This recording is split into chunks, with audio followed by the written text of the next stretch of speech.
Hello traders and welcome to another video review. Today is Tuesday, February 4th, 2025. Let's find out what do we have in economic calendar today. As usual, I am now setting the medium and high important data releases for today, and you can see clearly that in that situation we got only one event like this during the Asian session. 10-year auction has been completed in the early during the early Asian session. Then during the London session we got some data from Spain, and that's it.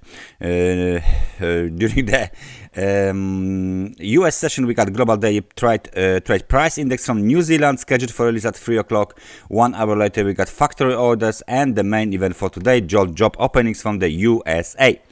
And 7:15 we got the FOMC member Daly to give a speech. Then at 10:30 we got API weekly crude oil stock data release, and then another bunch of data from New Zealand, employment change and unemployment rate. So pretty non-event London session and very limited in events US session. After last week, it's kind of a relief from the data releases for today, at least for today. So without any further ado, let's just switch to the charts. We start with euro dollar. Now this is 30-minute chart of the euro dollar. Let me just switch to 1 hour. There you go. This is average chart of the euro dollar, and you can see that this gap has been all filled. So right now the level of 1.0346 and 1.0356, so this 10 pip supply zone here will now act as the major resistance for the bulls, basically, just as we of course indicated earlier. So that's the situation when the 100 periods moving average is just above this supply zone. So the bulls have another motivation to rally higher towards this level 1.0361, and it looks like the let's say the intraday low or intraday technical support in this time has been established, 1.0273. so let's just make it green. This level here, which is some sort of the technical support from the earlier stages, there you go, completely not relevant. So this is what we do. We will do this, and we will move this technical support here. We change the color to green and make it visible. There you go. So 1.0177 is here, and the local technical support is the yesterday low at 1.0212 as well. So on the 4-hour chart, the situation looks like this, and it looks like this movement to the upside and filling the gap is only powered by the extremely oversold condition bounce on a 4-hour time frame chart, right? So right now we didn't even hit the level of 50, but we were close. 47 points was hit before, and now the market is moving higher. Please notice that on the 4-hour time frame chart, the 100 periods moving average is again just above this supply zone 1.0362, 1 pip above the 1 hour time frame chart 100 periods moving average. So anyway, this zone here will be very, very strong and crucial for the further movement anywhere here, basically to the upside, especially for the bulls. Let me then place some sort of the rectangle, and this rectangle will be again it will be red because it's it is of course the supply zone. So let me just do it like that. So there you go. This is what I mean. This is the supply zone. There you go. Right. So that's the first supply zone. Very, very important on the on this chart. Let me just remove. I got this. There you go. This needs to be red, and everything is okay now. And this is the level of there you go. It was in the middle. So this zone here is again even farther than the previous supply zone. So that's another key zone as well. So that was the euro dollar, right? So we have the bumps. What is the British pound doing? So in the British pound 4-hour time frame chart, we can see the test and the breakout below the channel. So maybe what we will do is now remove this channel, because it looks like it's non-relevant anyway, because market doesn't respect this channel. Okay, so we broke below the channel, we made a local low at 1.2248, and then gap was filled, and even market moved even higher, because local high is 1.2453. Nevertheless, it's still below the supply zone. Now, can we adjust our supply zone?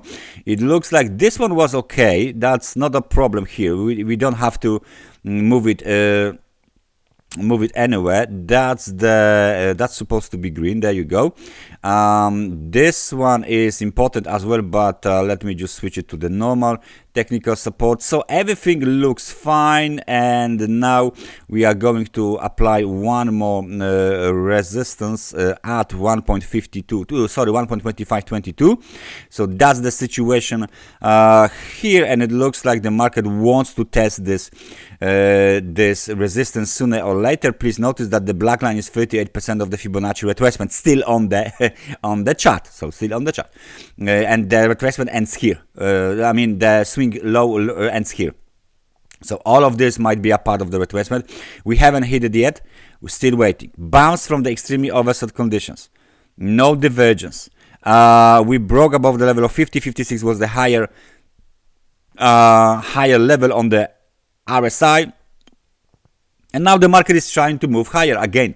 So strong bullish momentum here on the 4-hour time frame chart. It looks like the market wants to move higher. So if the cable is going up, euro dollar is going up, what is the US dollar doing? That's the question here. What is the US dollar doing? And the US dollar is covering the gap down. Everything makes sense now. So situation is very interesting now, because we got all of the gap covered, right?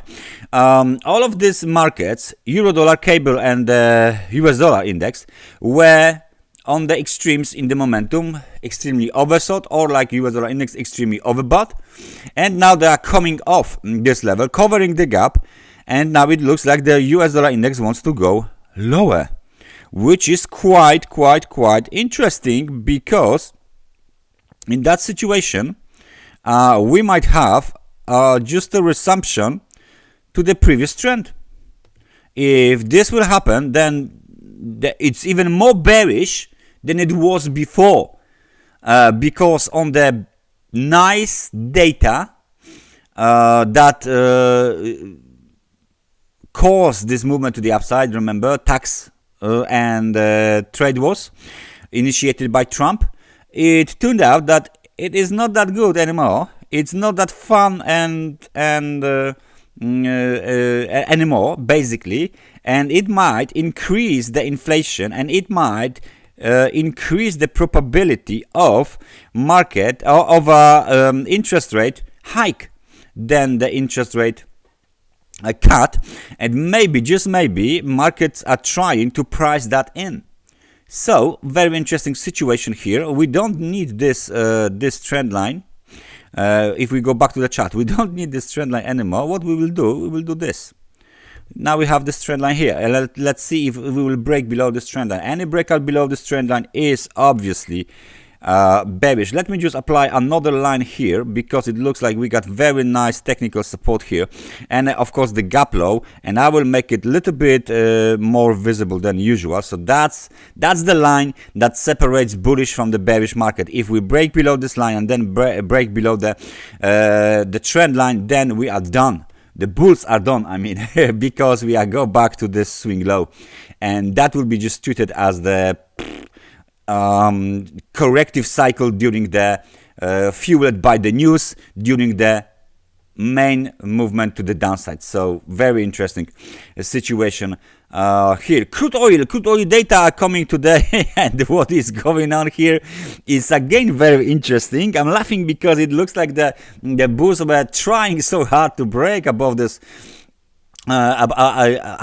trend line, and then you just failed at the nearest technical resistance. So not a good idea, not a good performance, bulls. So we still have this trend line here. It looks like the market respects this trend line, the double rejection. Now this technical support is completely ignored now by the bulls. It used to be useful, but it's now ignored. So let me just switch it here, and the momentum is barely above the level of 59 points, and then goes back straight down line back towards the level of 40. So right now all eyes at this is the level of 71.52. Okay, if you break below this level, the outlook remains bearish for the crude oil.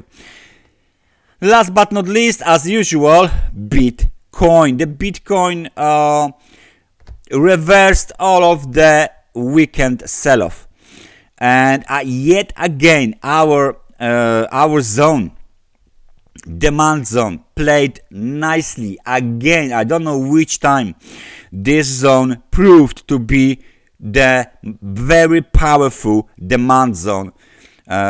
Just sub 93 levels down towards 88,883 levels.